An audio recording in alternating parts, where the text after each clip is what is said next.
I found men's lubricant in my wife's bag. I didn't make a fuss. I just secretly replaced it with super glue. What happened next? You know how they say hindsight is 20/20?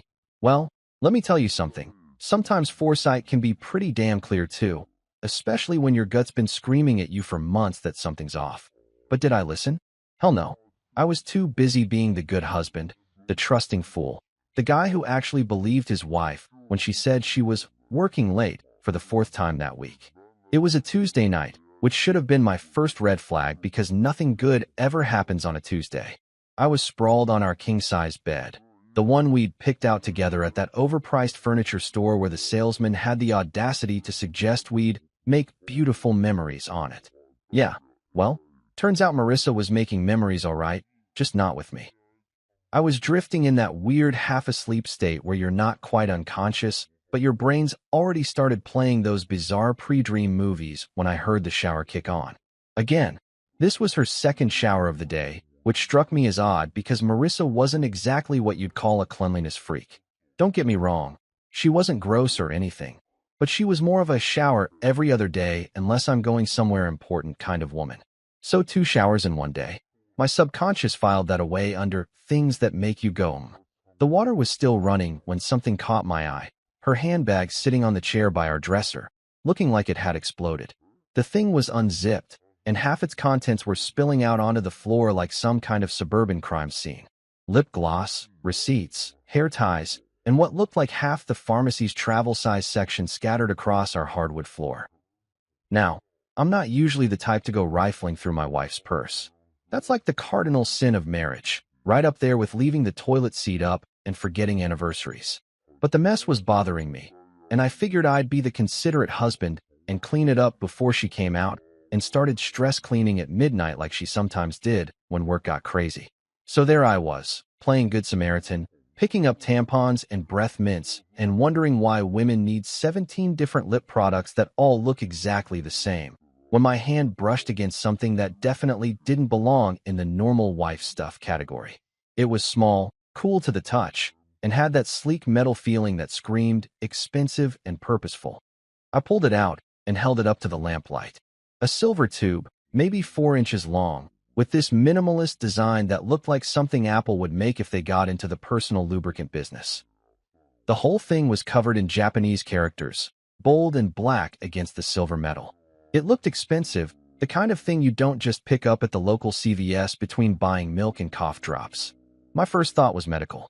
Maybe she had some kind of issue she was embarrassed to talk about? Women's health stuff can be complicated, and God knows Marissa wasn't great at discussing anything that made her uncomfortable. But then again, if it was medical, why was it Japanese? And why hadn't she mentioned it? Curiosity officially killed the cat. I grabbed my phone and opened up the camera to scan the text. Google Translate is a beautiful thing when you're sitting in your bedroom at 11:30 at night, questioning everything you thought you knew about your marriage. The translation hit my screen, and I swear I felt my blood temperature drop about 10 degrees. Premium men's personal lubricant, long-lasting formula. Men's lubricant, not women's, not couples, men's. And it wasn't new. The tube was maybe half empty, with that slightly worn look that comes from regular use. I turned it over in my hands, my brain trying to process what I was looking at while my gut was already 3 steps ahead, screaming warnings I didn't want to hear. My wife had never bought anything like this for us. Hell, we barely used regular lubricant, and when we did, it was the basic stuff from the drugstore that came in those clinical-looking bottles.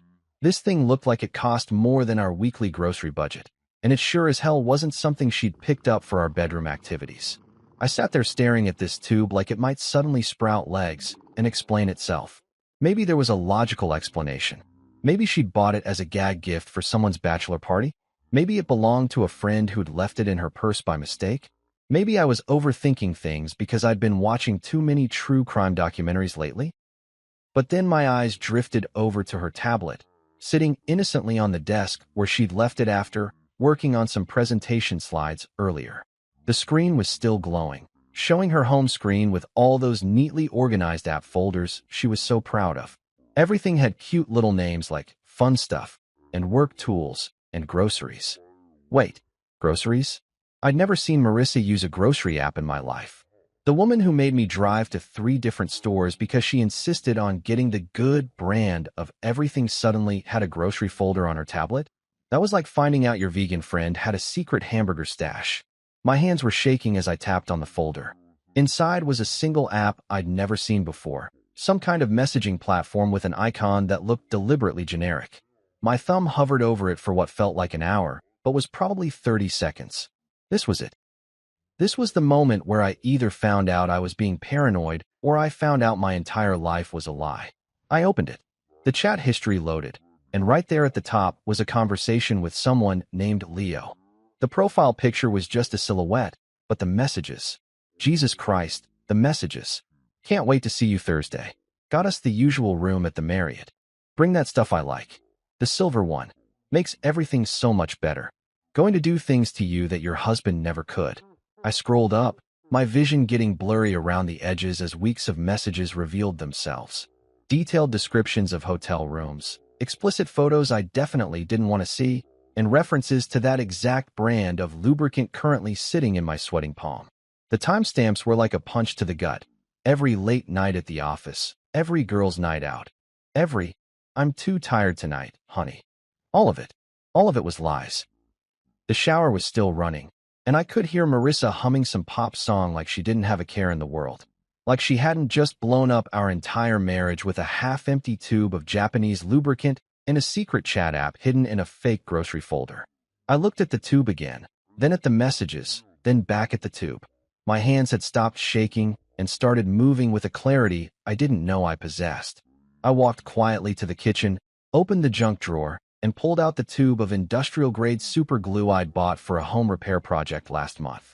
If Marissa wanted to play games with expensive foreign lubricants, then by God, I was going to give her an experience she'd never forget. The shower finally stopped. You know that feeling when you're watching a horror movie and you want to scream at the dumb blonde not to go into the basement? Well, imagine being the dumb blonde, except instead of a basement, it's your own marriage, and instead of a serial killer, it's your cheating wife who's about to get the surprise of her lifetime. I just finished my little arts and crafts project in the kitchen. Let's call it Extreme Home Makeover, Lubricant Edition, when I heard the bathroom door open. The sound of bare feet padding across our hardwood floors made my heart race, but not in the romantic way it used to. More like the, I'm about to watch my life implode in real-time way. I scrambled back to bed, clutching that doctored tube of Japanese love juice like it was the holy grail of marital revenge. My hands were steadier now, which was weird because you'd think discovering your wife's secret affair would make you shakier, not calmer. But there's something about having a plan, even a completely insane plan, that brings a certain zen-like focus to a man's soul. Marissa emerged from the bathroom like she was auditioning for a shampoo commercial, all wrapped up in that fluffy white towel I'd bought her for Christmas 2 years ago. The same towel that used to make my pulse quicken when it accidentally dropped during her post-shower routine. Now it just looked like a costume she was wearing to play the role of faithful wife. "Hey, babe," she said, and I swear her voice had that fake sweet quality that women use when they're trying to cover up something. You know the tone, the same one they use when they've accidentally spent $300 at Target but only went in for laundry detergent. "You look tired." "Tired? Lady, I just found out my entire marriage is a sham, and you think I look tired?" I wanted to laugh, but instead I just nodded and made some non-committal grunt that could have meant anything from, "Yeah, long day," to, "I know you're screwing some guy named Leo." She padded over to the kitchen. Our kitchen, in our house, that we bought together when we still believed in things like forever, until death do us part. I could hear her moving around, opening cabinets, running the faucet. The domestic sounds of a woman who was probably planning her next rendezvous while pretending to be a caring wife. A few minutes later, she came back with a tall glass of milk, holding it out to me like it was some kind of peace offering. "Here, drink this," she said, settling onto the edge of the bed. "It'll help you sleep better. You've got that early morning meeting tomorrow, right?" And there it was, the early morning meeting. The one I'd mentioned casually over dinner, the one she'd filed away in her cheating little brain as the perfect opportunity for another late-night adventure. Because nothing says devoted spouse like drugging your husband so you can sneak out for some extracurricular activities. I took the glass, studying her face in the dim light. She looked so sincere, so concerned about my sleep schedule. If I didn't know better, I'd think she actually gave a damn about my well-being. But I did know better now, didn't I? Thanks, honey, I said, taking a small sip. It tasted normal, but then again, I wasn't exactly an expert on what sleeping pills tasted like in milk. Could have been Ambien, could have been Benadryl, could have been nothing at all. But the fact that she was suddenly so concerned about my sleep when she'd never given two craps about my insomnia before, yeah, that was suspicious as hell. I made a show of drinking about half the glass, then set it on my nightstand with a grateful smile. You're the best, baby. I love you. The words felt like ash in my mouth, but her face lit up with what looked like genuine affection. That was the part that really got to me. Not just that she was cheating, but that she could look at me with those loving eyes while planning to slip out and get busy with some photographer named Leo. I love you too, she whispered, leaning over to kiss my forehead like I was a sick child instead of the husband she was about to betray. Again, she climbed into bed beside me, and I could feel the warmth of her body through that towel. Once upon a time, that would have been my cue to make a move, to pull her close and show her how much I missed her during those long days at the office. Now it just felt like lying next to a stranger wearing my wife's skin. Get some rest, she murmured, already turning away from me. You need your energy for tomorrow. Oh, the irony. She was worried about my energy levels while planning to spend half the night burning calories with Mr. Photography. I wanted to ask her if Leo knew she was drugging her husband, if that was part of their kinky little game, but instead I just mumbled something about being grateful and closed my eyes. The next hour was probably the longest 60 minutes of my life. I lay there listening to her breathing, waiting for it to settle into that deep, even rhythm that meant she thought I was out cold. Every few minutes, I'd let out a little snore or shift positions, really selling the whole heavily sedated husband performance. She was good, I'll give her that. She waited a full hour before making her move, probably making sure whatever she'd slipped me had enough time to kick in. I felt the mattress shift as she carefully climbed out of bed, moving with the stealth of someone who'd done this dance before. I cracked one eye open just enough to see her silhouette in the darkness. She'd traded the towel for a black dress, the sexy one she usually saved for our anniversary dinners. She was putting on makeup at the vanity, applying lipstick with the kind of care you reserve for special occasions.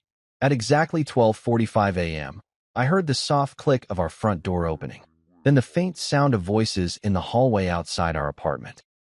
My heart was pounding so loud I was sure the neighbors could hear it through the walls. I gave her exactly 20 seconds, long enough to think she was in the clear, but not long enough for them to disappear entirely. Then I slipped out of bed, grabbed my robe, and crept toward the door like some kind of suburban ninja. The hallway was dimly lit, but I could see them at the far end, near the elevator.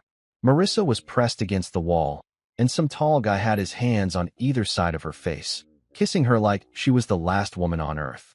Even from a distance, I could see he was everything I wasn't: tall, muscular, probably 10 years younger than me. So this was Leo. This was the man my wife thought was worth throwing away 15 years of marriage for. They broke apart, and I heard her whisper something that made him laugh. Then they were walking toward the stairs, probably heading up to his place, or maybe down to a car. Either way, they were moving with the confidence of people who thought they'd pulled off the perfect crime. I waited until I heard the stairwell door close, then made my decision.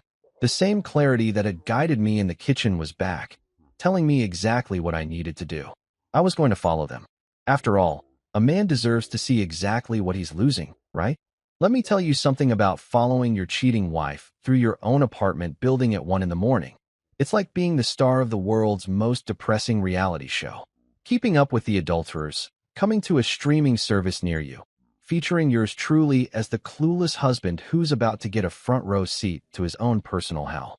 I crept down the hallway like some kind of discount private investigator, my bare feet silent on the carpet that we'd all chipped in to replace last year during the building's community improvement phase.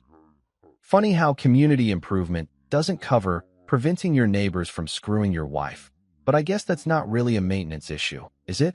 The stairwell door was still swinging slightly when I reached it, which meant they hadn't gone far. I pressed my ear against the cold metal, listening for footsteps, voices, anything that would tell me which direction they'd gone. That's when I heard it, a soft thud from somewhere above me, followed by what sounded like muffled laughter. They were going up. to the fourth floor, which was interesting because as far as I knew, we didn't know anyone on the fourth floor. But then again, apparently there were a lot of things about my wife's social circle that I didn't know. I eased the door open and started climbing, keeping to the outer edge of each step because that's where they're less likely to creak. Don't ask me how I knew that. Probably too many episodes of Criminal Minds during those nights when Marissa claimed she was too tired for anything but sleep. The fourth floor hallway was identical to ours, except everything was flipped like a mirror image. Same beige walls, same industrial carpet, same fluorescent lighting that made everyone look like they were dying of consumption. I could hear voices coming from apartment 4C, which was directly above our spare bedroom. How's that for cosmic irony? The guy my wife was cheating with lived right above us, probably listening to us argue about whose turn it was to take out the trash while planning his next romantic rendezvous with my supposedly devoted spouse. I pressed myself against the wall next to 4C, feeling like a character in some low-budget thriller where the budget was so tight they couldn't afford actual sets. The door was cheap hollow-core construction, the kind that lets you hear everything from a normal conversation to a sneeze to, apparently, the sound of your marriage dissolving in real time. I can't believe you live right above him, Marissa was saying, and I could hear the excitement in her voice. The same tone she used to use when we'd sneak away for weekend trips, back when she still pretended to find me exciting. Makes it more fun, doesn't it?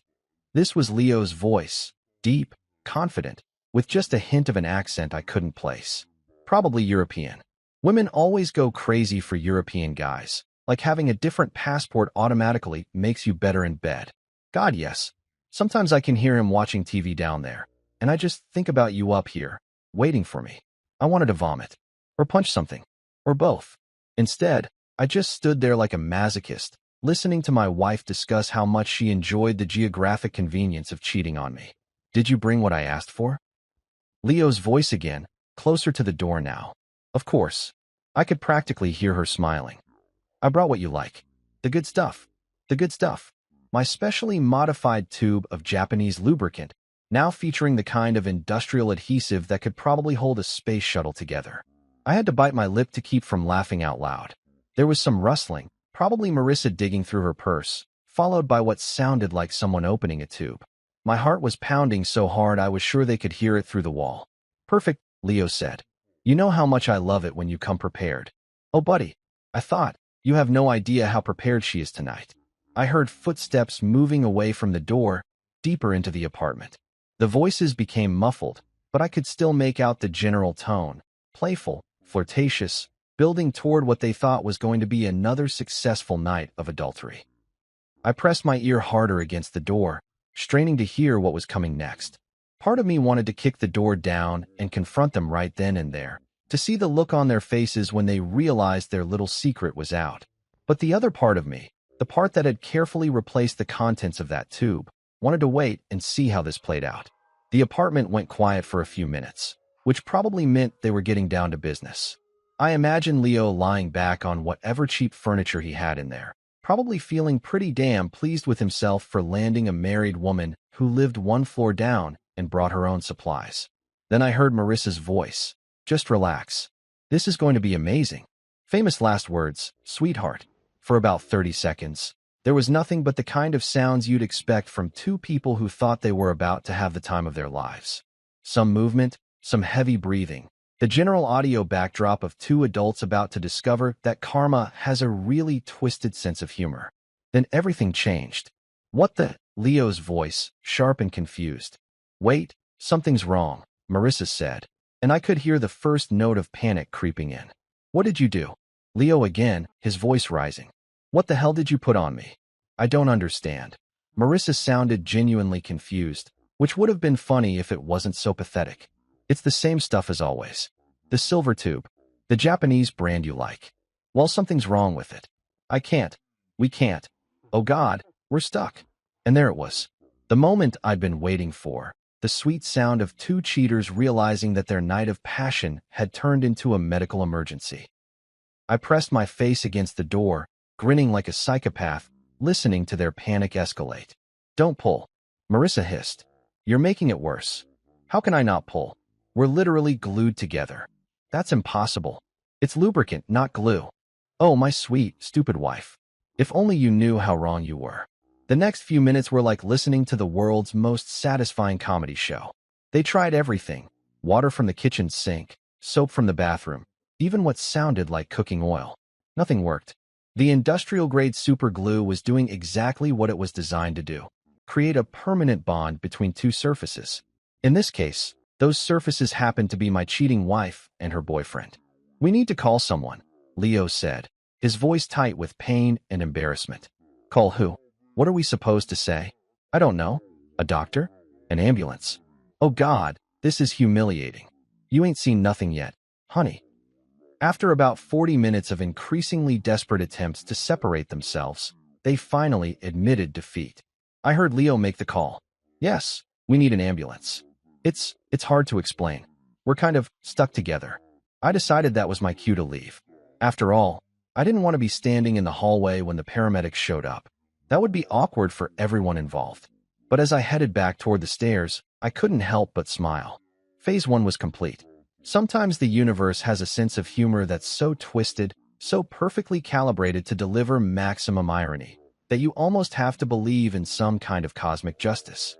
Because there I was, padding back down to my apartment in my bathrobe, listening to the muffled sounds of panic from 4C, feeling like I'd just witnessed the greatest act of divine intervention since Moses parted the Red Sea. I slipped back into my apartment and positioned myself in the hallway, right by our front door, where I had the perfect vantage point to watch the show. Our peephole gave me a fisheye view of the elevator and most of the hallway, which meant I was about to get front row seats to what was undoubtedly going to be the most entertaining medical emergency in the history of our building. The sounds from upstairs had escalated from whispered panic to full-blown crisis mode. I could hear Leo's voice through the ceiling now, getting louder and more desperate with each passing minute. "This isn't working. Nothing's working.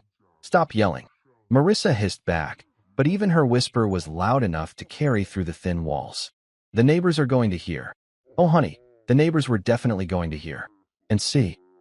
And probably record everything on their phones, because this was 2024 and nothing stayed private anymore. Especially not when it involved two naked people glued together like some kind of pornographic arts and crafts project. I heard footsteps in the hallway above, then the sound of Leo's door opening. "Yes, we called about an emergency." His voice was strained, talking to someone on his phone. "We're on the 4th floor, apartment 4C. And please be discreet." Discreet. Right. Because there's a discreet way to handle two adults who've managed to superglue themselves together during an extramarital affair. This was going to be about as discreet as a fireworks show in a library. About 10 minutes later, I heard the elevator ding, followed by the sound of heavy footsteps and equipment being wheeled down the hallway. The paramedics had arrived, and they were not traveling light. I could hear multiple voices now, all trying to maintain that professional medical calm that healthcare workers use when they're dealing with something completely ridiculous. "So, if I understand correctly," one of the paramedics was saying, his voice carrying easily through the cheap construction, "you two are attached?" "It was an accident," Leo said quickly. "Some kind of reaction with the product we were using." "Product? That's what we're calling it now. Not the lubricant I was using to cheat on my wife. Just product. Like they were testing out a new kind of shampoo and had an unexpected allergic reaction." "What kind of product?" the paramedic asked, and I could hear the barely suppressed amusement in his voice. These guys had probably seen everything, but this was definitely going to be a story they told at the bar for years to come. "Personal lubricant," Marissa said, her voice so quiet I almost couldn't hear it. "It's a Japanese brand. We've used it before without any problems." "Ma'am, I need you to speak up. And I'm going to need to see the packaging if you still have it." There was some rustling, then Leo's voice. "Here it is. But I don't understand what went wrong. This has never happened before." I wished I could see the paramedic's face when he examined my handiwork. The tube looked completely normal from the outside. Same silver casing, same Japanese lettering, same professional packaging. It was only the contents that had been upgraded from love potion to permanent adhesive. "Sir, I hate to break it to you, but this isn't lubricant anymore. This is industrial adhesive. Someone's replaced the contents." The silence that followed was absolutely delicious. I could practically hear the gears turning in their heads as they tried to process what they'd just been told. Someone had sabotaged their affair supplies. But who? And how? And why? That's impossible, Leo said finally. The tube was sealed. It came straight from Marissa's purse. Well, unless you two decided to experiment with construction materials tonight, someone definitely tampered with this. The question is, who had access to it? Oh, the delicious irony. They were literally stuck together, unable to move, while trying to figure out who could have possibly known about their little secret. I almost felt bad for them. Almost. We need to get you to the hospital, the paramedic continued. This kind of adhesive isn't going to come apart on its own, and we're going to need some specialized equipment to separate you safely. Can't you just, I don't know, use some kind of solvent? Marissa asked desperately. Ma'am, this stuff is designed to bond metal to concrete. It's not coming off with soap and water. We're going to need to be very careful here to avoid causing permanent damage. Permanent damage. Those words hung in the air like a death sentence. I wondered if either of them was thinking about the metaphorical permanent damage they'd already caused, or if they were too focused on the literal permanent damage they might be facing. How are we going to get them downstairs? Another voice asked. They can't exactly walk to the elevator like this. We're going to have to use a stretcher and transport them together. It's going to be awkward. Awkward was putting it mildly. I was imagining the logistics of getting two grown adults who were stuck together in the most intimate possible way down 4 flights of stairs and into an ambulance. This was going to require some serious creative problem solving. I need both of you to try to stay as still as possible, the lead paramedic said. Any movement could make the situation worse. We're going to cover you with a sheet and get you onto a stretcher, then transport you to the emergency room. What about privacy? Leo asked. There are going to be people in the hallway, neighbors with cameras. Sir, I understand your concern, but right now our priority is getting you medical attention. Privacy is, well, it's going to be challenging under the circumstances. I heard more movement upstairs, the sound of equipment being positioned, and the general bustle of medical professionals trying to figure out how to handle a situation that definitely hadn't been covered in their training manual. Then came the moment I'd been waiting for. The sound of Leo's apartment door opening, followed by multiple sets of footsteps in the hallway above. They were bringing them out. I positioned myself at my peephole, ready for the show of a lifetime. This was better than pay-per-view, better than any reality TV show, better than Christmas morning. This was justice, served cold, and with a side of public humiliation. The elevator dinged, and I heard the mechanical whir of the stretcher being wheeled out. Through my peephole, I could see the paramedics maneuvering something large and sheet-covered toward the elevator. The sheet wasn't quite big enough to cover everything, and I caught a glimpse of 2 sets of legs at very odd angles. Behind them came a small crowd of neighbors who'd been drawn out by the commotion. Mrs. Patterson from 3B had her phone out, naturally. The college kids from 2A were trying to look nonchalant while obviously recording everything. Even cranky Mr. Henderson from the first floor had emerged from his cave to see what all the fuss was about. The elevator doors closed, and the building fell silent except for the excited chatter of neighbors discussing what they'd just witnessed. I waited another few minutes, then cracked my door open and stepped into the hallway. Crazy night, huh? Mrs. Patterson said, still clutching her phone. Did you see what happened? I shook my head, putting on my best confused neighbor expression. I heard the sirens, but I was asleep. What's going on? 2 people got stuck together somehow, she said, her eyes bright with gossip. Had to take them both to the hospital on the same stretcher. Stuck together how? Well, she leaned in conspiratorially. From what I heard, they were, intimate, and something went wrong with some kind of product they were using.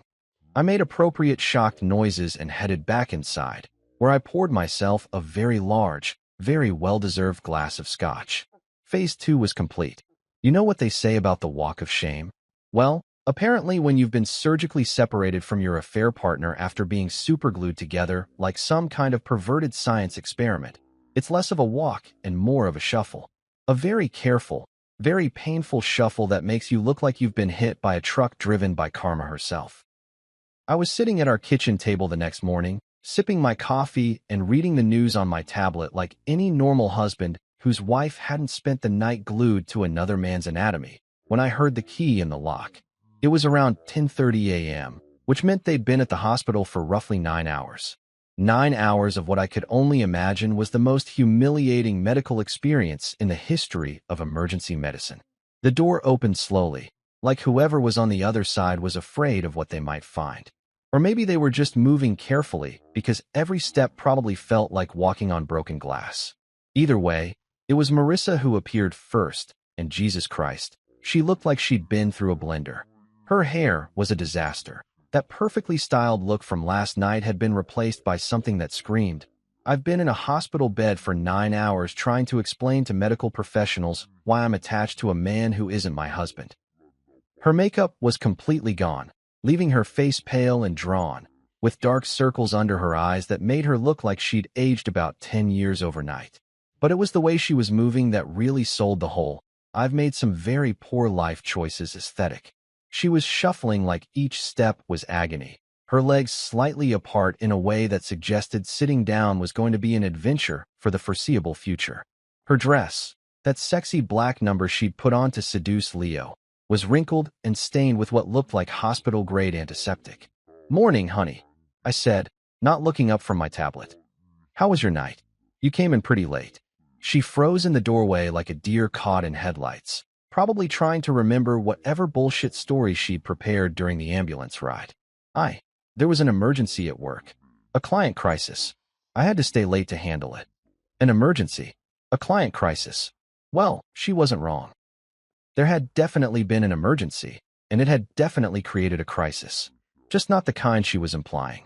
"That sucks," I said, finally looking up with my best concerned husband expression. "You look exhausted. And are you walking funny? Did you hurt yourself?" The look on her face was priceless. Here she was, trying to maintain the illusion that she'd spent the night dealing with spreadsheets and conference calls, while simultaneously trying to explain why she looked like she'd been in a medieval torture device. I fell. At the office. Down some stairs. Twisted my back. Fell down some stairs. Right.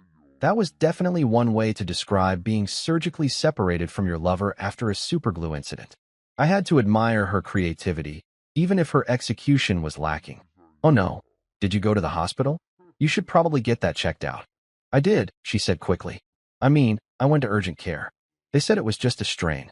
Gave me some medication for the pain." She was limping toward the bedroom now, probably desperate to get out of that dress and into something that didn't smell like medical disinfectant and poor decisions. But before she could escape, there was another knock at the door. I got up to answer it, even though I had a pretty good idea who it was going to be. Sure enough, there was Leo, looking like he'd gone 12 rounds with a heavyweight boxer who specialized in hitting people in the crotch. He was tall, I'll give him that. Probably 6'2", with the kind of lean muscle that comes from regular gym sessions and a metabolism that hasn't been destroyed by 15 years of marriage and stress eating. His hair was dark and messy in that carefully casual way that takes about an hour to achieve, and under normal circumstances, he probably would have been what most women would call handsome. These were not normal circumstances. His jeans were unbuttoned at the top, hanging loose around his waist like he couldn't bear to have anything touching his skin down there.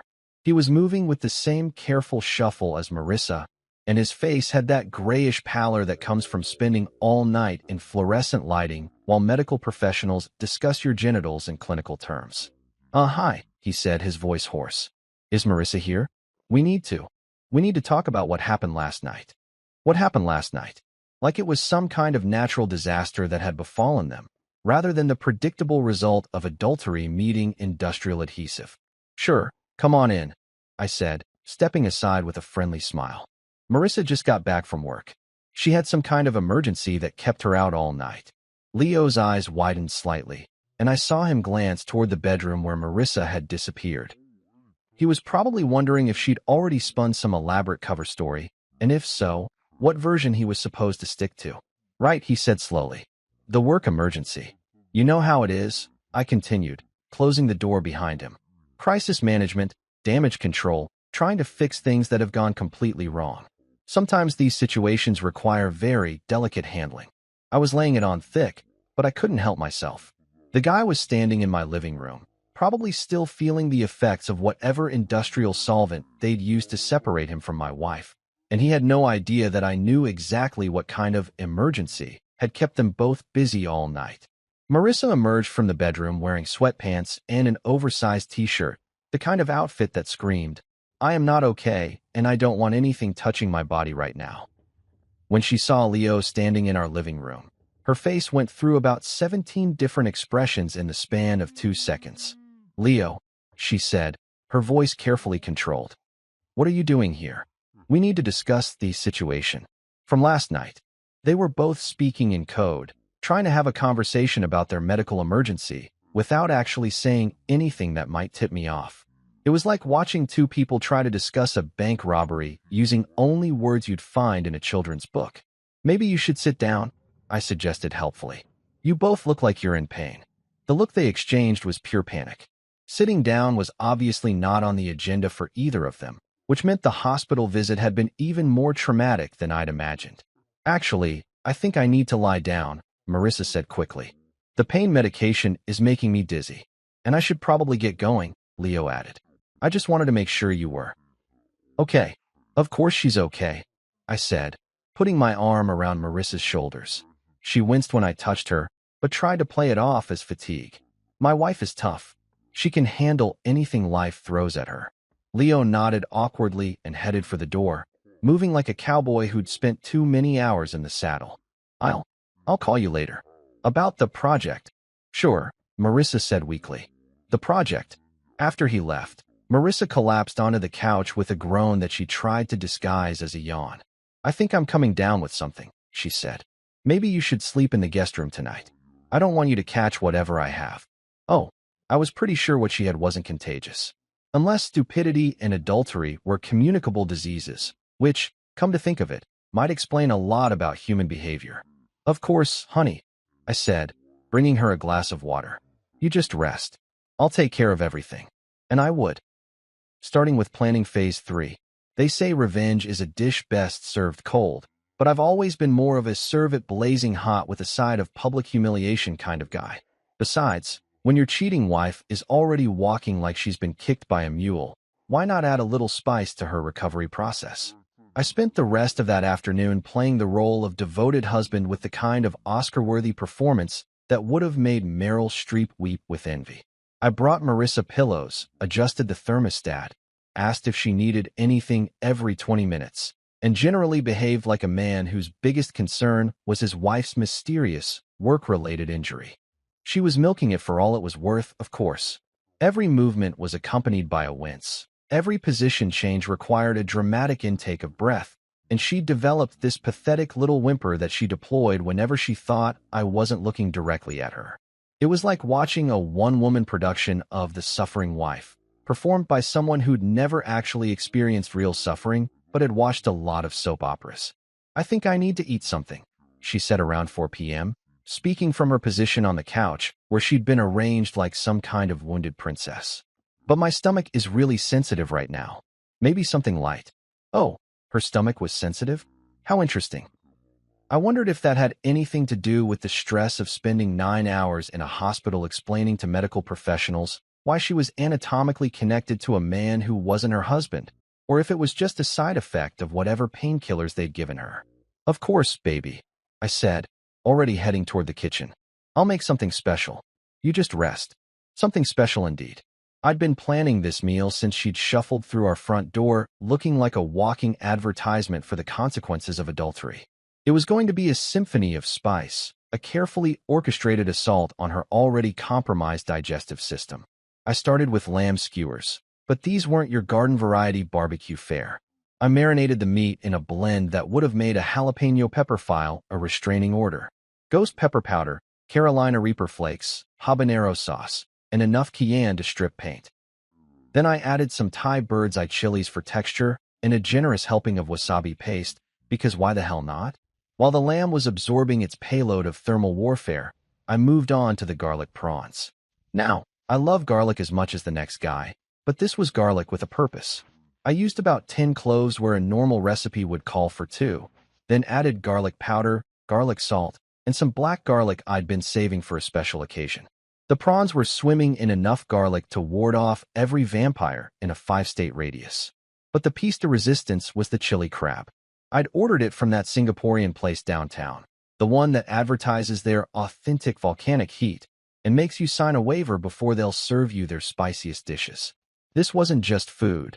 This was a weaponized dining experience that came with its own fire extinguisher. "Smells amazing in there," Marissa called from the living room, her voice still carrying that pathetic, wounded quality. "What are you making?" "Just some of your favorites," I called back, grinning as I arranged everything on a platter that looked like it belonged in a five-star restaurant.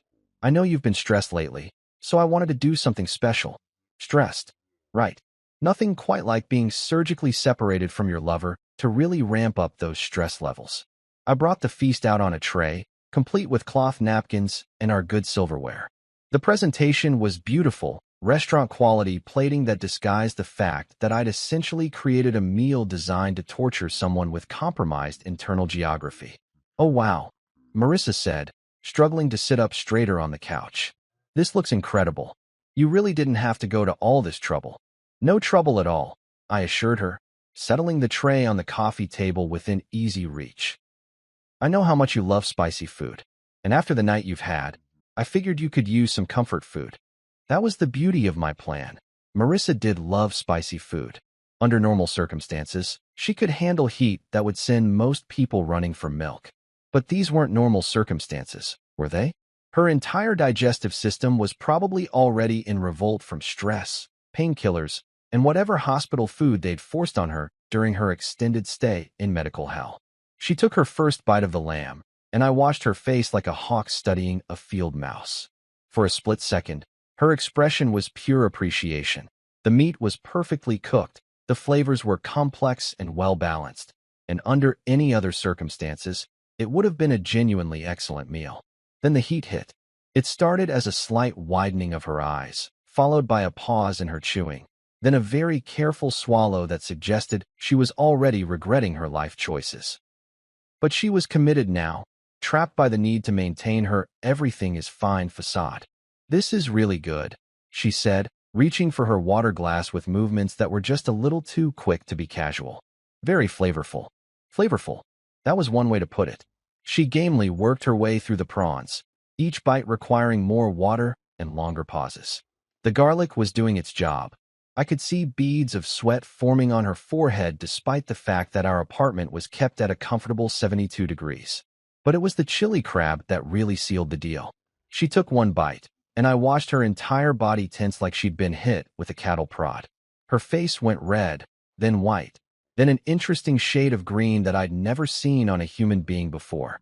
"I need," she started, then stopped, probably because speaking required breathing, and breathing was currently not her friend. "More water?" I asked helpfully, already refilling her glass. "The crab is pretty intense. I probably should have warned you." She nodded desperately, downing the entire glass in 3 gulps. But the damage was done. I could practically see the heat working its way through her system, adding insult to injury in places that were already tender from her medical adventure. "Maybe I should lie down," she said weakly. "I think the medication is interacting with the food." "Of course," I said, all concern and sympathy. "You should probably get some rest. I'll clean up here." She struggled to her feet, moving even more carefully than before, and shuffled toward the bedroom like a woman walking through a minefield. Every step looked like agony, and I had to bite the inside of my cheek to keep from smiling. As she disappeared down the hallway, I heard my phone buzz with a text message. It was from my buddy Rick, who worked at the hospital. "Dude, you're not going to believe the case that came into the ER last night. 2 people glued together during sex. Had to bring in a specialist to separate them. Funniest shit I've ever seen." I typed back, "No way. That's crazy. Are they okay?" "Physically, they'll be fine eventually. But the guy developed an infection at the separation site. Had to admit him for 4 antibiotics. The woman went home, but she's going to be uncomfortable for a while. An infection. Leo's situation had gotten worse, which meant phase 3 was going to be even more effective than I'd planned. I finished cleaning up the kitchen, then prepared my next surprise. Hidden in our medicine cabinet, behind the aspirin and Band-Aids, was a tube of recovery ointment that Marissa would probably need for the next few days. It was a perfectly innocent-looking product designed to soothe irritated skin and promote healing. It was also about to be replaced with something that would turn her recovery process into a whole new level of hell. I unscrewed the cap and emptied the contents into the sink, then refilled the tube with capsaicin cream, the stuff they use to treat arthritis pain, the same active ingredient that makes pepper spray so effective. It looked identical to the original ointment, same color, same consistency. But when Marissa applied it to her tender areas tomorrow morning, she was going to discover that some mistakes have consequences that just keep on giving. I put the tube back exactly where I'd found it and headed to bed. Phase 3 was locked and loaded.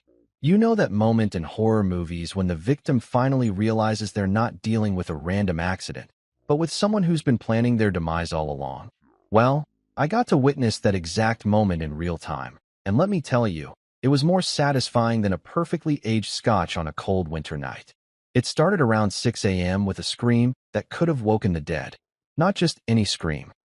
This was the kind of primal, gut-wrenching shriek that comes from someone who's just discovered that their day is about to go from bad to please kill me now. It came from our bathroom, followed immediately by what sounded like someone trying to put out a fire with their bare hands. I was already awake, of course. Had been for about an hour, lying in our guest bed listening for the exact moment when Marissa would apply what she thought was soothing recovery ointment to her already traumatized anatomy. The anticipation had been killing me, like waiting for the finale of the world's most twisted reality show. "Jesus Christ," she screamed, and I heard something crash in the bathroom. Probably the tube of ointment hitting the tile floor as she realized that what was supposed to heal her was instead setting her on fire from the inside out. I gave it exactly 10 seconds, long enough for the capsaicin to really get to work, but not so long that she'd start to suspect I wasn't coming to help. Before I jumped out of bed and ran toward the bathroom like the concerned husband I was pretending to be. "Marissa? What's wrong?" I called through the door, which was locked. Smart woman. She developed trust issues about people seeing her in vulnerable positions. Wonder why that might be.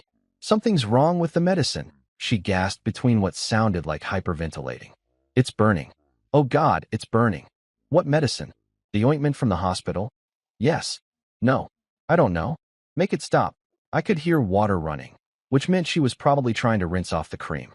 Unfortunately for her, capsaicin is oil-based, which means water just spreads it around. It's like trying to put out a grease fire with a garden hose. You're just making the problem worse. "Honey, open the door. Let me help you." The lock clicked, and the door swung open to reveal a scene that would have been hilarious if it wasn't so perfectly orchestrated. Marissa was bent over the sink, splashing water on herself with the desperation of someone trying to escape hell. Her face was red and streaked with tears, her hair was soaked, and she was making these little whimpering sounds that would have tugged at my heartstrings if I still had any where she was concerned. "I can't make it stop," she sobbed. "The burning won't stop. Something's wrong with that tube." I looked at the fallen tube on the floor, my handiwork scattered across the bathroom tiles. "That's weird," I said, picking it up and examining it like I'd never seen it before. "This is the same brand you always use, isn't it?" "I don't know. Maybe they changed the formula. Maybe it's expired. I don't care what it is. Just make it stop." The beauty of capsaicin is that it doesn't just burn. It creates this deep, penetrating heat that feels like it's coming from inside your bones. And once it gets on sensitive tissue, especially tissue that's already been traumatized by, say, emergency medical separation procedures, it turns into the kind of pain that makes you question every decision you've ever made. "We need to get you to the hospital," I said, wrapping a towel around her shaking shoulders. "This isn't normal. You might be having some kind of allergic reaction."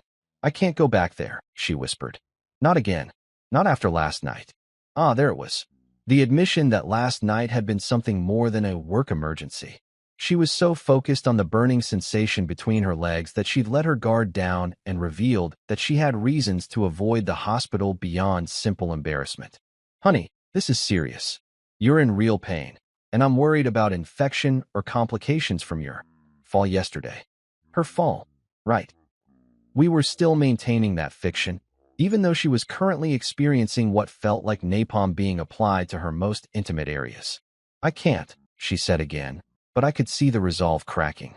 The pain was winning the battle against her pride, which was exactly what I'd been counting on. "Look at me," I said, taking her face in my hands with all the tenderness of a devoted husband. "I love you. I'm not going to let anything happen to you." But this isn't something we can handle at home.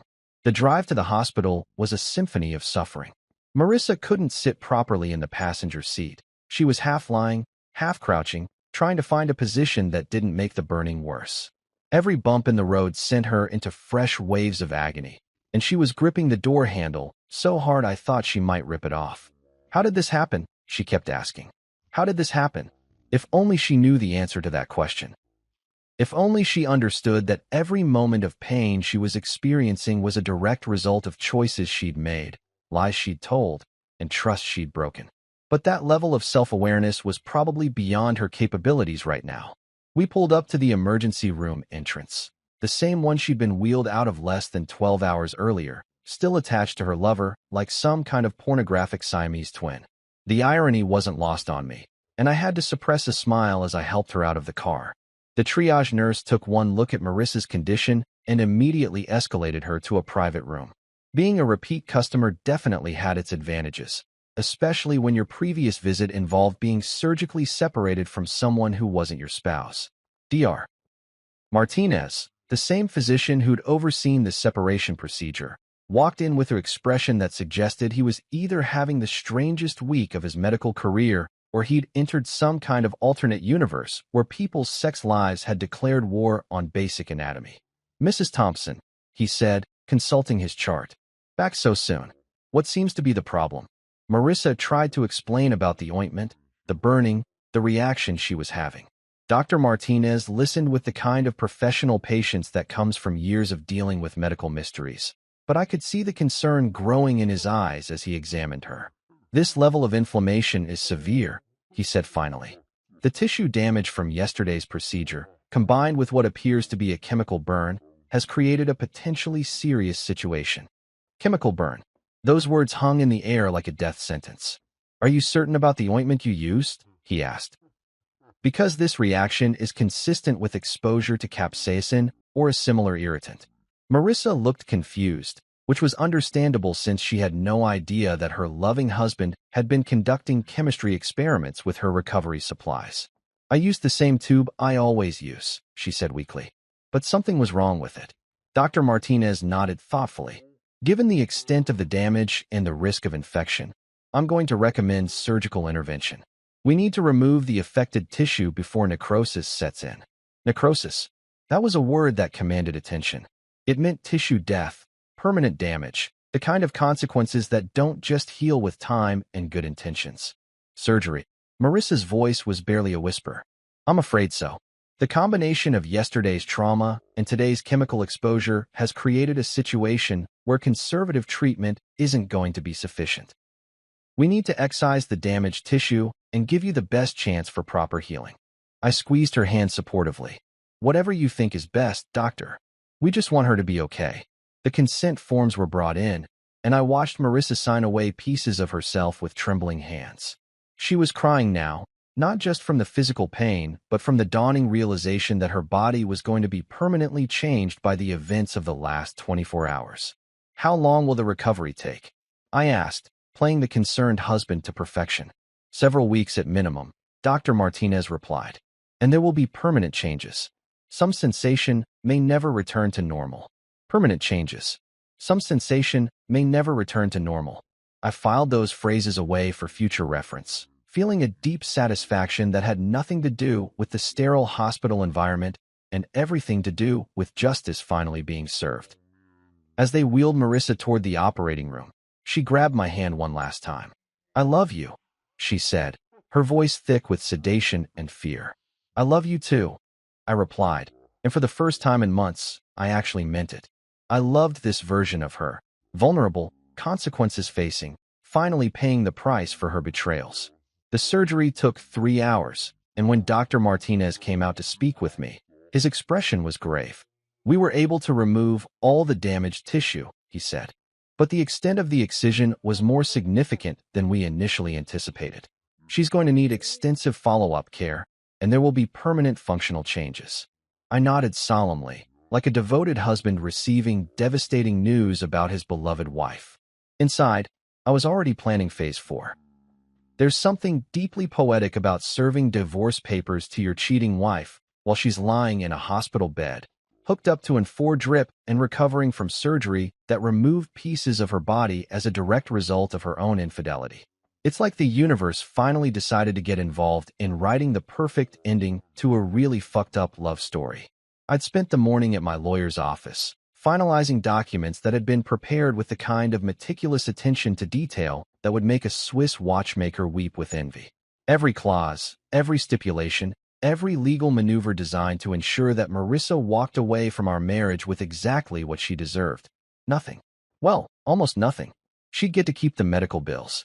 The papers were tucked neatly into a manila folder as I walked through the hospital corridors, past the rooms full of people dealing with actual accidents and legitimate medical emergencies. Unlike my wife, who was currently experiencing the long-term consequences of poor decision-making and industrial-grade adhesive, Room 347 was private, which I'd specifically requested and paid for out of pocket. Call it a gesture of kindness. I wanted Marissa to have privacy for what was about to be the worst conversation of her life. The kind of privacy you need when your entire world collapses and you want to scream without disturbing the other patients. She was awake when I walked in, propped up on pillows and looking like she'd aged about 15 years in the past 2 days. The surgery had gone well, according to Dr. Martinez, but recovery was going to be a long and uncomfortable process. Permanently uncomfortable in some ways. "Hey," she said weakly, attempting a smile that didn't quite reach her eyes. "I was wondering when you'd get here. The nurses said visiting hours started at 10. Traffic was a nightmare." I lied smoothly, settling into the chair beside her bed. "How are you feeling?" "Like I got hit by a truck." Then the truck backed up and hit me again. She shifted slightly and winced. "The doctor says I'll be here for another day or two, then several weeks of recovery at home." Several weeks of recovery. That was optimistic. From what Dr. Martinez had told me privately, her recovery was going to involve a lot more than just taking it easy for a few weeks. We were talking about permanent changes to her anatomy, ongoing medical appointments, and the kind of complications that would serve as a daily reminder of her choices. "About that," I said, pulling the manila folder from my briefcase. "We need to talk." Something in my tone must have triggered her survival instincts, because her expression shifted from drug-addled confusion to sharp alertness in about 2 seconds. She was suddenly very awake, very focused, and very aware that this conversation wasn't going to be about get-well-soon flowers and chicken soup. "What's that?" she asked, eyeing the folder like it might contain a bomb. "Divorce papers," I said, placing them on the rolling table beside her bed with the casual air of someone delivering a pizza. "I need you to sign them." The silence that followed was so complete I could hear the 4 drip counting down the seconds. 1 drop, 2 drops, 3 drops, each one marking another moment in which Marissa's brain tried to process what I'd just said. "What?" she finally whispered, and I have to say, her timing was perfect. The word came out just as a particularly strong dose of whatever painkiller they had her on hit her system, giving her voice this ethereal, disbelieving quality. "Divorce papers," I repeated, opening the folder and spreading the documents across the table like I was dealing cards. "Pretty straightforward stuff. You keep nothing. I get the house, the cars, the savings, the investments. Our son stays with me full-time." She stared at the papers like they were written in ancient Sanskrit. "I don't understand." Why now?" "I'm in the hospital. I just had surgery." "Well, that's kind of the point, isn't it?" I settled back in the chair, crossing my legs like we were discussing weekend plans instead of the complete destruction of her life. "See, I know about Leo. I know about the affair. I know about the hotel rooms, the messages, the silver tube of Japanese lubricant that you've been using to enhance your extracurricular activities." The color drained from her face so quickly I thought she might pass out. Her mouth opened and closed a few times, but no sound came out. She looked like a fish gasping for air, if fish could experience existential terror. "I know you've been drugging me, so you could sneak out for your little rendezvous. I know about the encrypted messaging app hidden in your groceries folder. I know about Leo living right upstairs in 4C. And I know that last night's medical emergency wasn't exactly the work-related accident you claimed it was." Each revelation hit her like a physical blow. I could actually see her deflating, like someone was slowly letting the air out of her entire existence. "How?" she managed to croak. "Does it matter? The point is, I know. And now you're going to sign these papers, Take responsibility for your choices and get the hell out of my life. She tried to sit up straighter, which was a mistake given her current medical situation. The movement sent a wave of pain across her face that was almost worth the price of admission. You can't do this, she said, and there was a note of desperation creeping into her voice. Not like this. Not while I'm hurt and vulnerable. Hurt and vulnerable. I laughed, and it came out darker than I'd intended. That's rich. You were perfectly capable of making decisions when you were sneaking around behind my back. You were perfectly capable of planning hotel meetings and applying lubricant to other men. But now that there are consequences, suddenly you're too hurt and vulnerable to face them. It wasn't. It didn't mean anything, she said, and I could see tears starting to form in her eyes. Leo means nothing to me. It was just physical. It was a mistake. A mistake. I let the word hang in the air between us. You know what a mistake is, Marissa? A mistake is forgetting to pick up milk on the way home. A mistake is double booking a dinner reservation. What you did was make a series of deliberate choices over a period of months, each one designed to betray the trust of the man who loved you. The tears were flowing freely now, and she was making those little hiccuping sounds that people make when they're trying to cry quietly. Under different circumstances, I might have felt sorry for her. But these weren't different circumstances. Please, she whispered. We can work through this. We can go to counseling. I'll do anything to make this right. Anything. I leaned forward, genuinely curious. Would you undo the affair? Would you give me back the nights I spent alone while you were with him? Would you take back the lies, the deception, the complete destruction of everything we built together? She opened her mouth to answer, but I held up a hand to stop her. Because if you can't do any of that, and we both know you can't, then there's nothing to work through. There's just cleanup. I stood up and moved the papers closer to her bed. Sign them, Marissa. Accept that this is over and try to maintain some dignity in how it ends. She stared at the papers for a long moment, then looked up at me with something that might have been hope. What about our son? You can't keep him from his mother. Watch me. I pulled out my phone and showed her the screen. I've got video of you and Leo being wheeled out of the building on the same stretcher. I've got screenshots of your message history. I've got documentation of your drug use. Oh yes, I had that milk tested. Ambien, in case you're wondering. Her face went white again, but this time it was tinged with something that looked like genuine fear. Any custody battle is going to involve a lot of uncomfortable questions about your judgment, your lifestyle choices, and your fitness as a parent. Are you really sure you want to go down that road? She grabbed the papers with shaking hands and tore them in half. I'm not signing anything, she said, and for a moment there was a flash of the old Marissa, defiant, stubborn, convinced she could fight her way out of any situation. You want a divorce? Fine, but I'm not going to just roll over and let you take everything. I smiled and pulled another set of papers from my briefcase. I was hoping you'd say that. What's that? Plan B. See, if you won't sign the generous settlement I'm offering, we go to court. And in court, all of this becomes public record. The affair, the circumstances of your medical emergency, the drug use, everything. Is that really what you want? She stared at the second set of papers, and I could see the exact moment when she realized she was completely fucked. There was no way out, no clever legal maneuver, no last-minute rescue. Just the cold, hard reality of consequences finally catching up to choices. But instead of accepting defeat gracefully, she did something I didn't expect. She started to laugh. Not happy laughter, the kind of broken, hysterical laughter that people make when their sanity finally gives up and goes home. It started as a giggle, then built into full-blown cackles that echoed off the hospital room walls. You think you've won, she said between gasps. You think you're so smart, so clever. But you have no idea what you've done. Enlighten me. Leo isn't going anywhere. Even if we get divorced, even if you take everything, he'll still be there. And there are others, too. Do you really think he was the first? Do you really think this was some kind of isolated incident? The words hit me like a slap across the face, but I kept my expression neutral. Others? Oh, honey, she said, and her voice was pure poison now. You have no idea how long this has been going on. Leo was just the most recent, the most convenient. But there have been others, lots of others. And there it was, the final revelation that turned my carefully planned revenge from a surgical strike into something much more comprehensive. I looked at my broken, hospitalized, soon-to-be ex-wife and realized that phase 4 was going to be much more extensive than I'd originally planned. There's something deeply poetic about serving divorce papers to your cheating wife while she's lying in a hospital bed, hooked up to an 4 drip and recovering from surgery that removed pieces of her body as a direct result of her own infidelity. It's like the universe finally decided to get involved in writing the perfect ending to a really fucked up love story.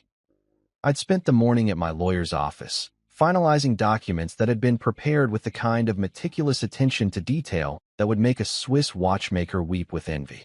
Every clause, every stipulation, every legal maneuver designed to ensure that Marissa walked away from our marriage with exactly what she deserved. Nothing. Well, almost nothing. She'd get to keep the medical bills. The papers were tucked neatly into a manila folder as I walked through the hospital corridors, past the rooms full of people dealing with actual accidents and legitimate medical emergencies.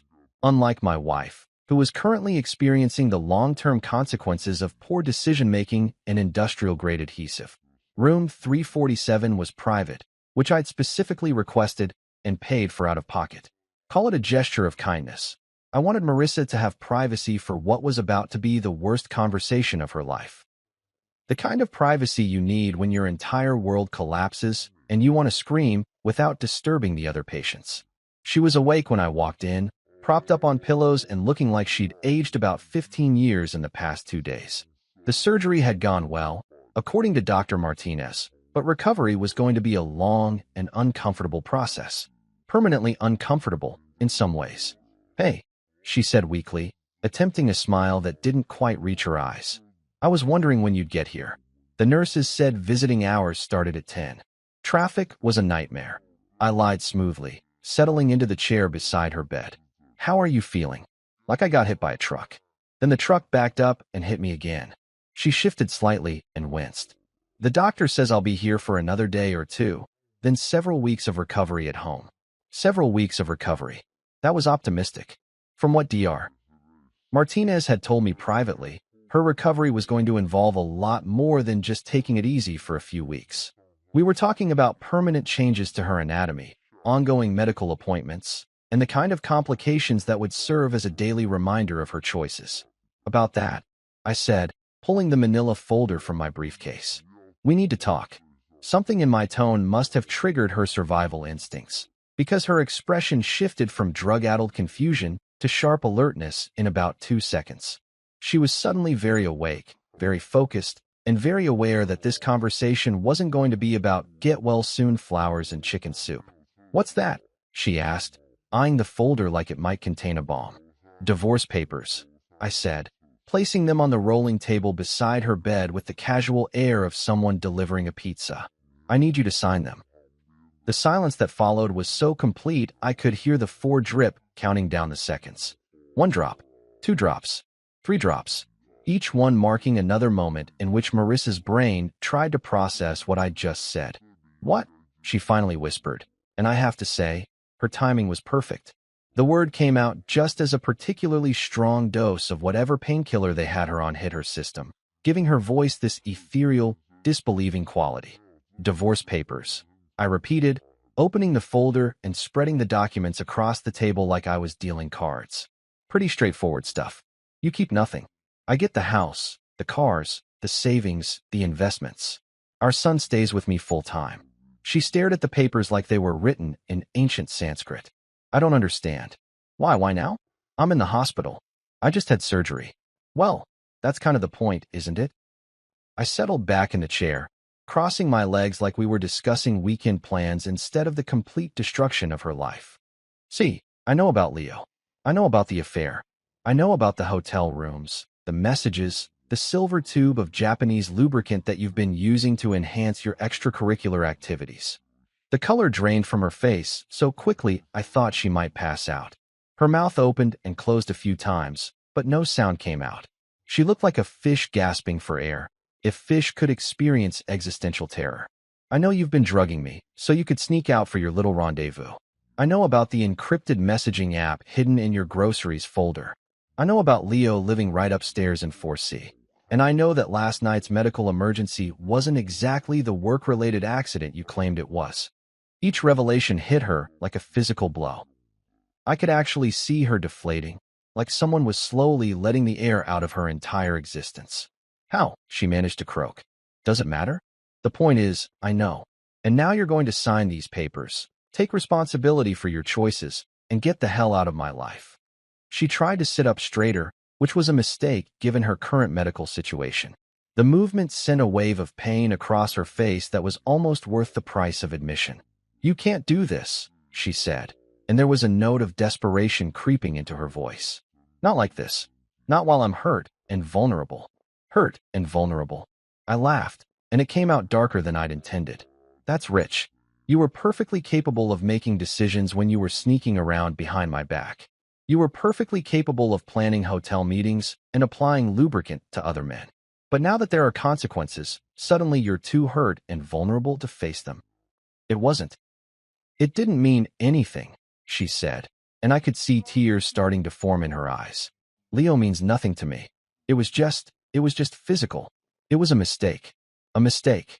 I let the word hang in the air between us. You know what a mistake is, Marissa? A mistake is forgetting to pick up milk on the way home. A mistake is double booking a dinner reservation. What you did was make a series of deliberate choices over a period of months, each one designed to betray the trust of the man who loved you. The tears were flowing freely now, and she was making those little hiccuping sounds that people make when they're trying to cry quietly. Under different circumstances, I might have felt sorry for her. But these weren't different circumstances. Please, she whispered. We can work through this. We can go to counseling. I'll do anything to make this right. Anything. I leaned forward, genuinely curious. Would you undo the affair? Would you give me back the nights I spent alone while you were with him? Would you take back the lies, the deception, the complete destruction of everything we built together? She opened her mouth to answer, but I held up a hand to stop her. Because if you can't do any of that, and we both know you can't, then there's nothing to work through. There's just cleanup. I stood up and moved the papers closer to her bed. Sign them, Marissa. Accept that this is over and try to maintain some dignity in how it ends. She stared at the papers for a long moment, then looked up at me with something that might have been hope. What about our son? You can't keep him from his mother. Watch me. I pulled out my phone and showed her the screen. I've got video of you and Leo being wheeled out of the building on the same stretcher. I've got screenshots of your message history. I've got documentation of your drug use. Oh yes, I had that milk tested. Ambien, in case you're wondering. Her face went white again, but this time it was tinged with something that looked like genuine fear. Any custody battle is going to involve a lot of uncomfortable questions about your judgment, your lifestyle choices, and your fitness as a parent. Are you really sure you want to go down that road? She grabbed the papers with shaking hands and tore them in half. I'm not signing anything, she said, and for a moment there was a flash of the old Marissa, defiant, stubborn, convinced she could fight her way out of any situation. You want a divorce? Fine, but I'm not going to just roll over and let you take everything. I smiled and pulled another set of papers from my briefcase. I was hoping you'd say that. What's that? Plan B. See, if you won't sign the generous settlement I'm offering, we go to court. And in court, all of this becomes public record. The affair, the circumstances of your medical emergency, the drug use, everything. Is that really what you want? She stared at the second set of papers, and I could see the exact moment when she realized she was completely fucked. There was no way out, no clever legal maneuver, no last-minute rescue. Just the cold, hard reality of consequences finally catching up to choices. But instead of accepting defeat gracefully, she did something I didn't expect. She started to laugh. Not happy laughter, the kind of broken, hysterical laughter that people make when their sanity finally gives up and goes home. It started as a giggle, then built into full-blown cackles that echoed off the hospital room walls. You think you've won, she said between gasps. You think you're so smart, so clever. But you have no idea what you've done. Enlighten me. Leo isn't going anywhere. Even if we get divorced, even if you take everything, he'll still be there. And there are others, too. Do you really think he was the first? Do you really think this was some kind of isolated incident? The words hit me like a slap across the face, but I kept my expression neutral. Others? Oh, honey, she said, and her voice was pure poison now. You have no idea how long this has been going on. Leo was just the most recent, the most convenient. But there have been others. Lots of others. And there it was. The final revelation that turned my carefully planned revenge from a surgical strike into something much more comprehensive. I looked at my broken, hospitalized, soon-to-be ex-wife and realized that phase 4 was going to be much more extensive than I'd originally planned. You know what they say about the internet never forgetting? Well, turns out that's especially true when your cheating wife and her lover get carted off to the hospital in the most humiliating position imaginable, and half your building has smartphones with HD video capability. Mrs. Patterson from 3B had really outdone herself. The woman who usually spent her time recording her cats doing mundane shit had somehow managed to capture the entire ambulance scene in glorious 4K detail. The video was a masterpiece of accidental cinematography. It had everything from the initial confusion of the paramedics to the moment when they realized they needed a bigger stretcher, all the way through to the final shot of Leo and Marissa being wheeled out like some kind of pornographic sculpture. The best part? You could clearly see both their faces. I'd gotten a copy from Mrs. Patterson under the pretense of wanting to make sure Marissa was okay, which she bought because I perfected the concerned husband act over the past few days. What she didn't know was that I had much bigger plans for her amateur filmmaking than just checking on my wife's well-being.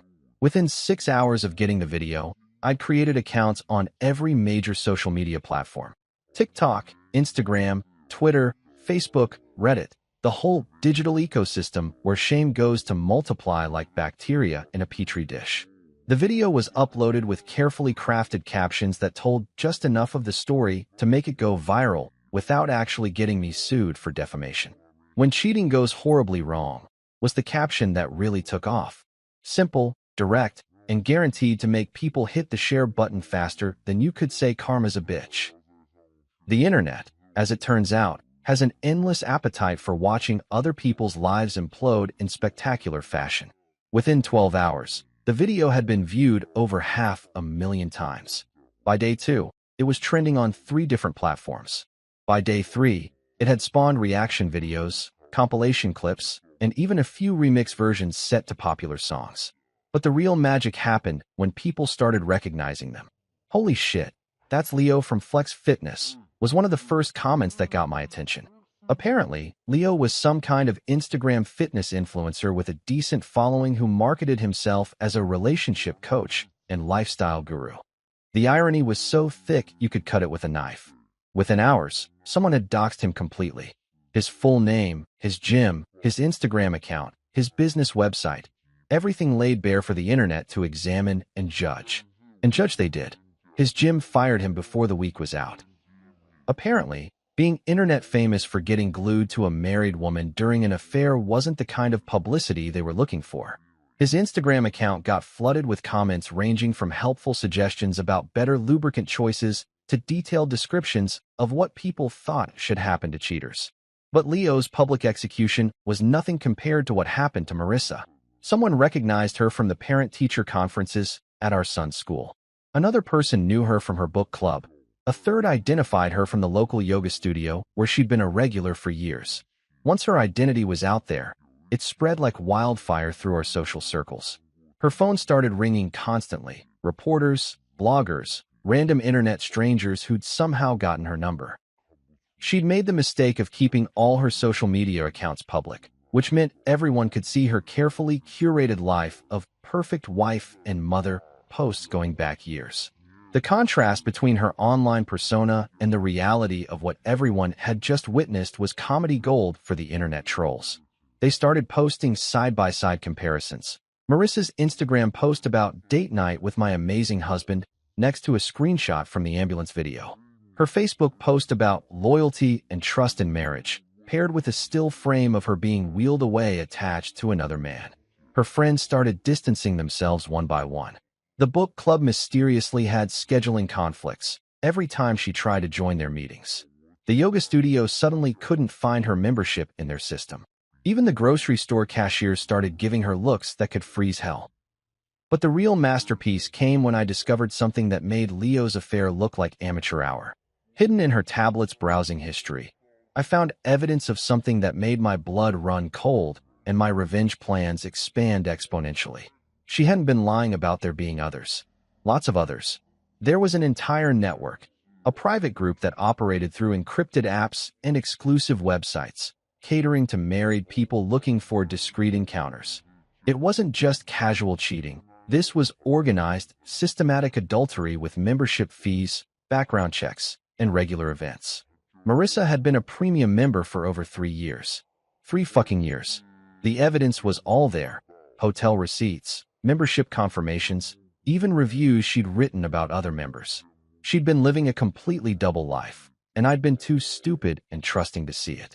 But now I saw everything. And more importantly, I had documentation of everything. I printed out every piece of evidence, organized it into a comprehensive file, and walked straight to the police station. Not because adultery was illegal.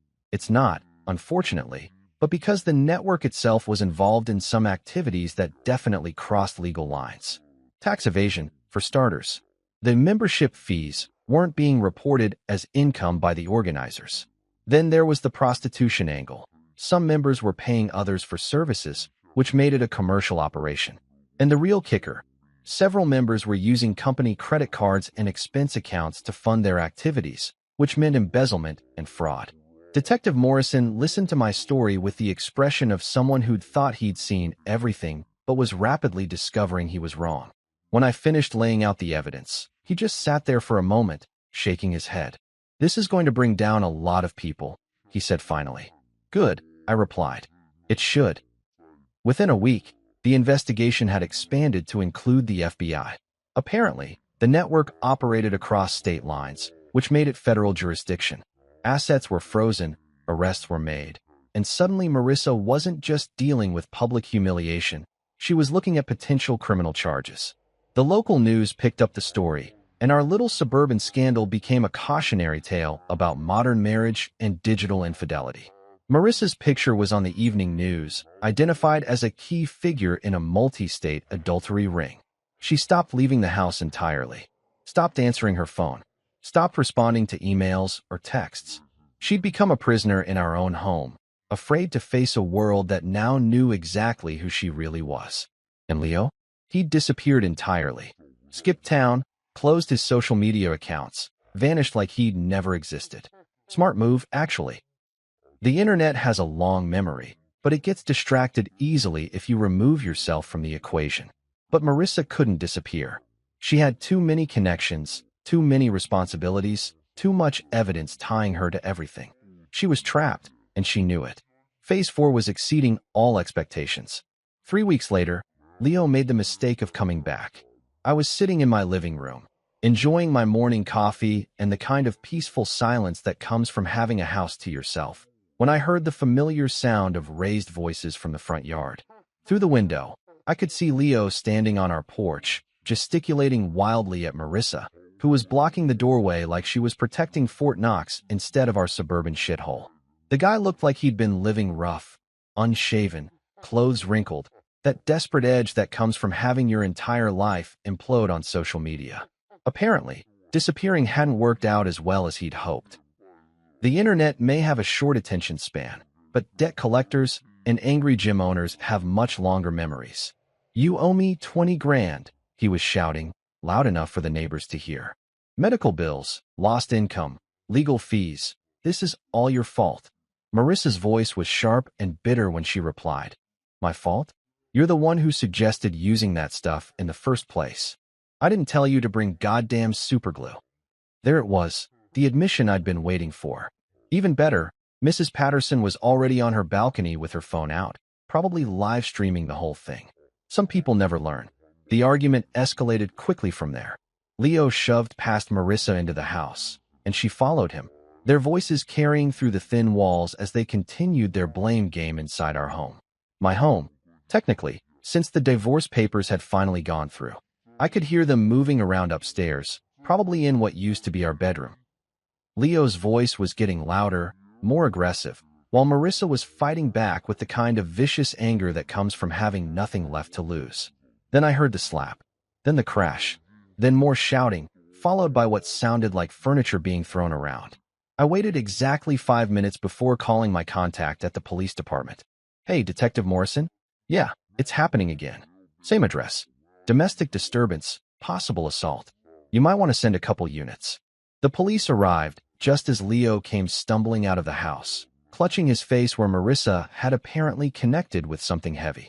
She followed him onto the porch, screaming obscenities that would have made a sailor blush. That's when Leo made his second mistake of the day. He shoved her. Marissa went down hard on the concrete steps, and that's when the officers decided they'd seen enough. Leo was in handcuffs before he could explain that he was just trying to collect money he was owed. Marissa was cuffed 30 seconds later when she tried to attack the officers who were arresting her meal ticket. The beautiful thing about having a criminal investigation already open is that any new charges get added to the existing case file. Leo's assault charge became part of the larger fraud investigation. Marissa's disorderly conduct and resisting arrest joined her embezzlement charges. By the time the dust settled, they were both looking at serious jail time. The custody hearing was scheduled for the following week, but it turned out to be a formality. When one parent is in county lockup awaiting trial, and the other parent has documentation proving systematic fraud and infidelity, family court judges tend to make decisions pretty quickly. I walked out of that courthouse with full custody, the house, the cars, and a clean slate. Our son was staying with my sister during the proceedings, blissfully unaware that his mother had destroyed her own life through a combination of stupidity and greed. That night, I sat in my quiet house with a glass of 20-year-old scotch, listening to the absence of lies, manipulation, and betrayal. The place actually felt like a home again instead of a crime scene. My phone buzzed with a text from Detective Morrison. Case closed. Both defendants pled guilty. Marissa got 18 months, Leo got 2 years. Thought you'd want to know. I deleted the message and poured myself another drink. Sometimes justice isn't blind. Sometimes it just takes a little help seeing clearly.